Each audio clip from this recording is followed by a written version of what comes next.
Okay, so with designing and then conducting a binomial experiment, we have on here, there's 4 steps, or rather guidelines for when you're conducting a binomial experiment, and I have those steps listed out you see in the example. If you look at, or did this not? Oh, I grabbed the wrong sheet, that's why.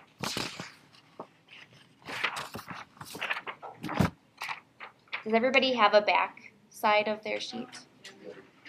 Okay, one of the sheets didn't for whatever reason. Okay, so if you look at the worksheet on the back, there should be 2 questions, and I have the 4 steps listed there for you as well, just to give you those guidelines.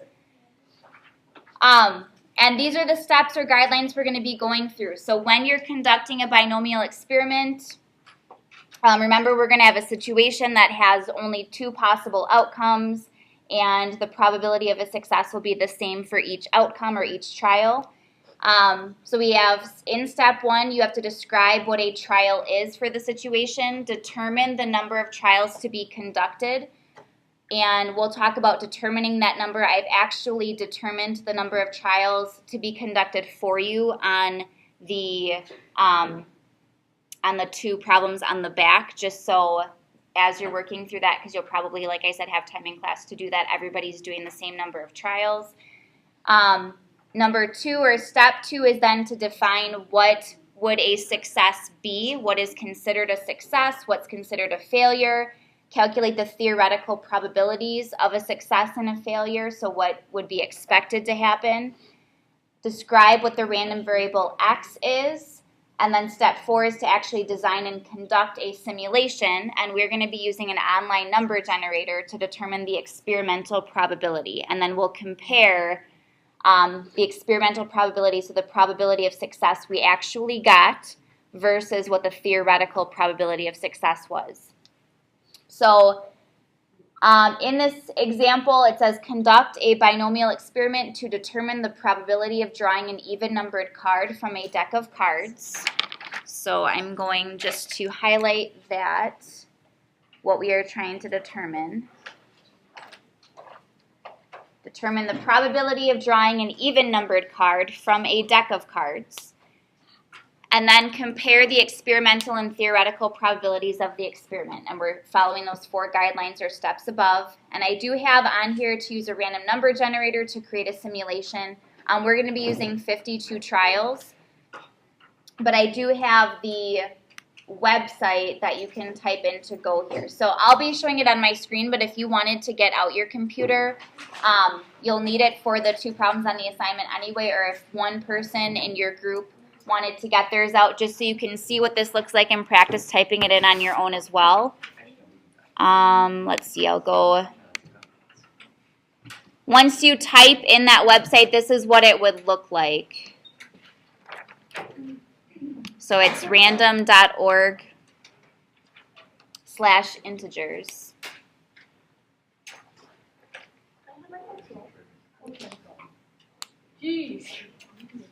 And again, you don't have to, I'll be showing this on my screen, but if you wanted just to see this and follow along as we do it so you know how to type things in when you're doing it on your own, that's fine.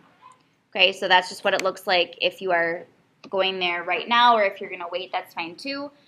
So I have in step 1, again, just referring to this table, step 1 is to describe what a trial is for the situation. So how are you going to conduct, or what would this look like in an experiment? So if we are trying to determine the probability of drawing an even-numbered card from a deck of cards, the trial would then be drawing a card from the deck of cards. So I'm going to say here a trial is drawing a card. You could even say drawing a card from the deck. And then part of step 1 also says to determine the number of trials to be conducted. And this is really open-ended. I know I decided it for you for the ones that are in the on the assignment, just so you're all doing the same number of trials. But it really can be any number that's greater than 0. So what I do want to refer back to, though, this is something we talked about. I don't remember the exact note sheet it was on, but it was the law of large numbers.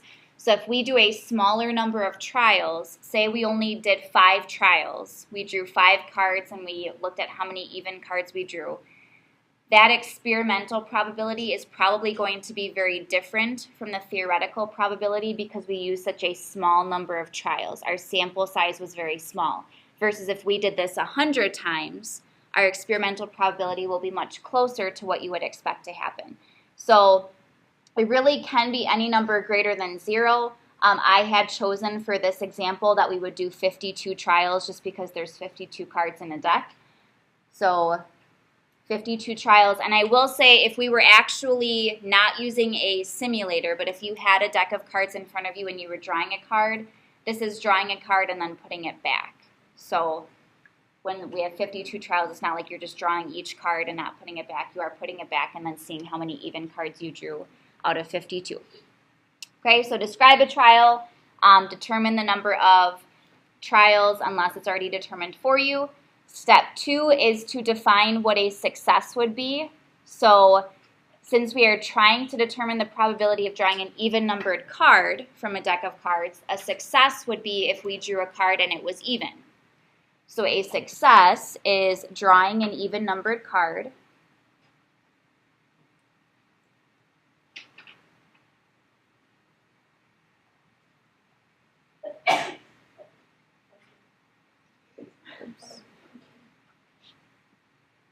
Okay, success is drawing an even numbered card. And then we have to determine the theoretical probability of a success and a failure. So here's where you kind of have to think back to when we came up with the theoretical probabilities in our theoretical probability distributions in 11.3a. So we know there's 52 cards in a deck.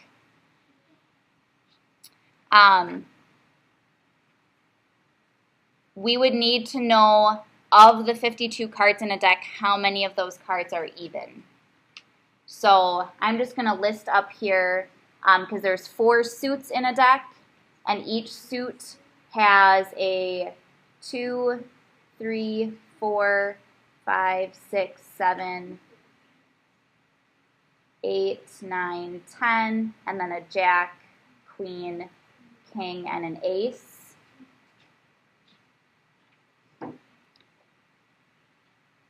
So here, jack, queen, king, ace, we're not assigning a value to those cards at all. So jack, queen, king, ace are not considered even or odd. We're just looking at 2 through 10. So I have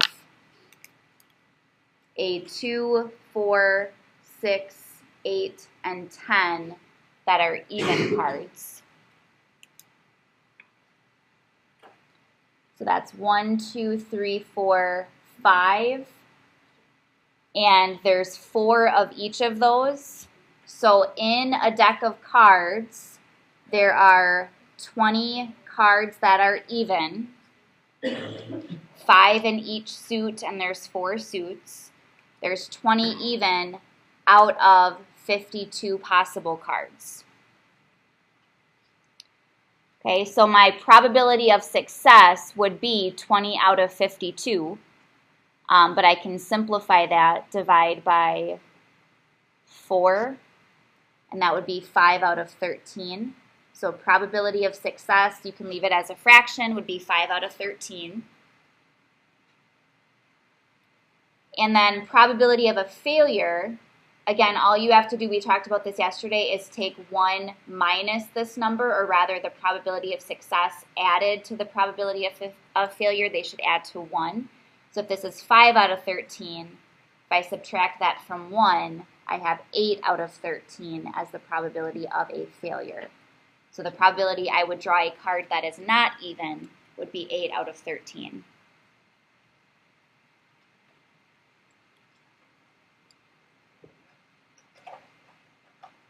And then in step 3, we have to describe the random variable x. And if you remember from yesterday, the random variable x represents the number of successes. So the random variable x is going to represent the number of even numbered cards drawn.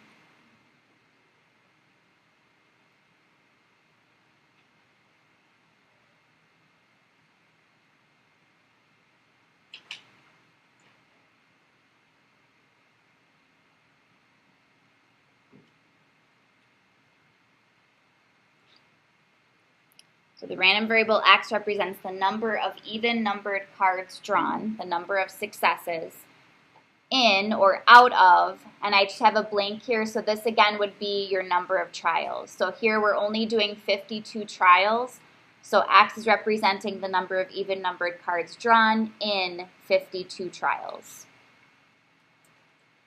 Meaning x could really be any number between 1 and 52, or rather 0 and 52.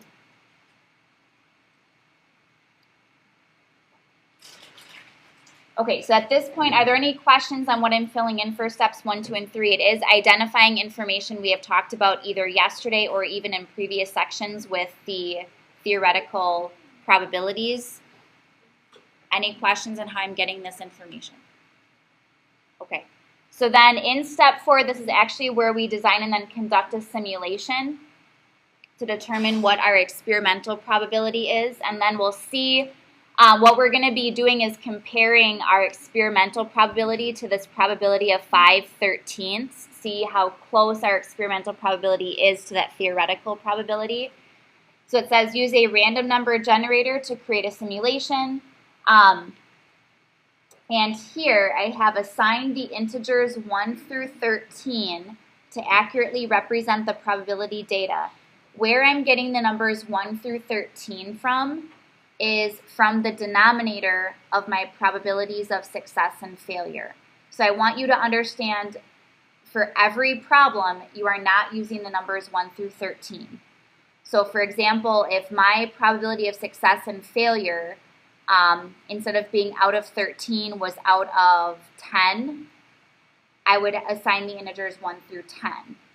So the 1 through 13 is coming from this denominator because I'm saying if I had 13 possibilities, 5 of those possibilities fit into the success, 8 of those possibilities fit into the failures. So that's where the 1 through 13 is coming from. And then what I'm going to do, and I'll show you this on the number generator, I'm going to let the numbers, so again, out of 13, I'm going to let the numbers 1, 2, 3, 4, and 5, so the first 5 numbers represent an even numbered card because the probability of success is 5 out of 13. And that means the remaining 8 numbers, so 6, 7, 8, 9, 10, 11, 12, 13, any of those numbers on my number generator are going to represent a non-even card. So any other possibility, any card that's not even. Okay, so even numbered cards, I'm using from that list of 13, any number that's 1 through 5. Any other card is going to be 6 through 13. And I'll show you this part. This part is specific to using a number generator. So I'll show you how this looks using the number generator. And then as I do this with the number generator, and if you want to follow along, you can on your computers, but yours obviously will look different from mine if you are also doing this as I do it. We're going to be completing the frequency table, recording the results from the generator. So our 2 possible outcomes are you're either getting an even card or you're getting, I'll just put other. So either I'm getting an even card or I'm seeing a number that is describing an even numbered card or I'm getting a non-even card. Okay, so this is what it looks like on the number generator. I'm going to switch screens here. You only have to type in, and actually I'll zoom in so if you're not also looking at your computer, you can see what this is saying. You are only looking here at where it says part 1, the integers. So where it says generate and it defaults to 100, it says generate and then there's a box, number of random integers. This is where you put your number of trials. So we were doing 52 trials. So I'm going to generate 52 random integers. And each integer should have a value between blank and blank. So this is where, when I said assigning the integers 1 through 13, that's where the 1 through 13 comes in. So I want to give integers that are only numbers 1 through 13. Where it says format, this you could change. This is just the number of columns all of those integers appear in. It really doesn't matter if you feel strongly that you want it not in 5 columns, you can change it. But otherwise, these are the only 3 boxes that you would need to change. And then you go to part 2 that says go. The very first option is get the numbers. So I would click that. And I'll zoom in even closer here, because this is what I'm going to have you record in your box right now. So these are the 52 numbers that were generated. So here's how you look at this. This is going to take a couple minutes here for you to fill in your table. So notice my first number is a 3. So when I look at my chart here, I know this is really zoomed in. A 3 represents an even-numbered card. So because my first number was a 3, I would say, okay, that means I'm going to put a tally for 1 even-numbered card. Okay, and then I'll show one more. I'm just going to go down the column. The next number in that column is an 8.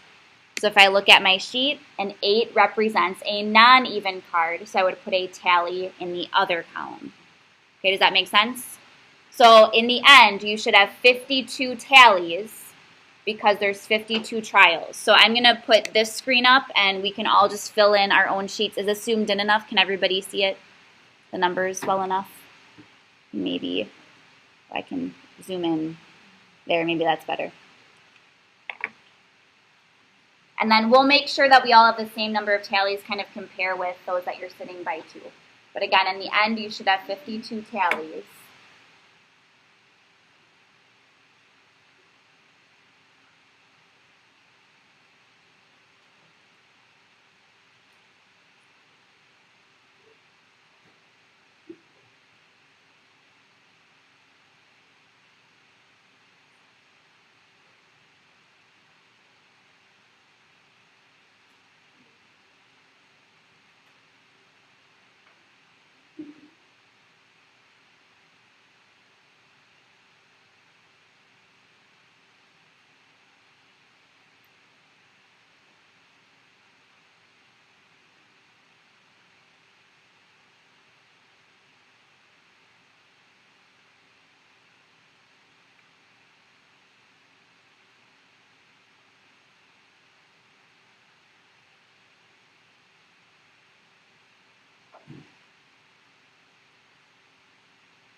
The frequency you can fill into, the frequency is just the number of tallies you have done.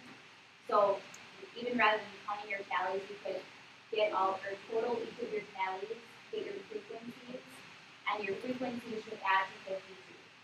But we'll compare because we're all looking at the same data right now. Make sure you all have the same number.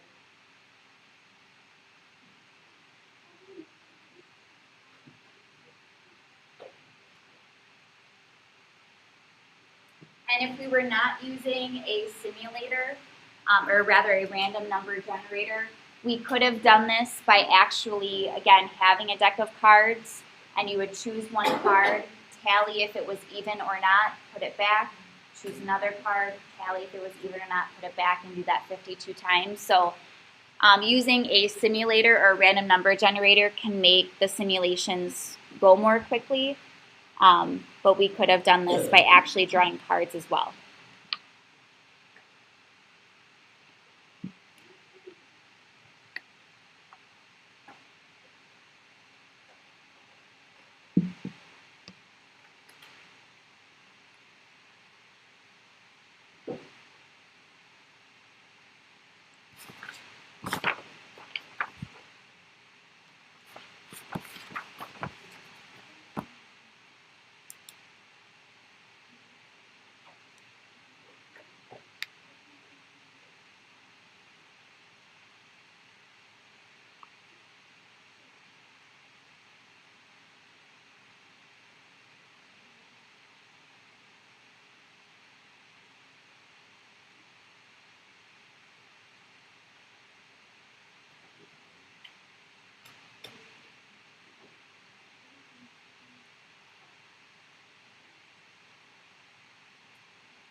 Okay, I think I was just waiting. I want to give everybody a chance to look at this. So now I'm going to have to zoom back out here. It's going to be way zoomed in.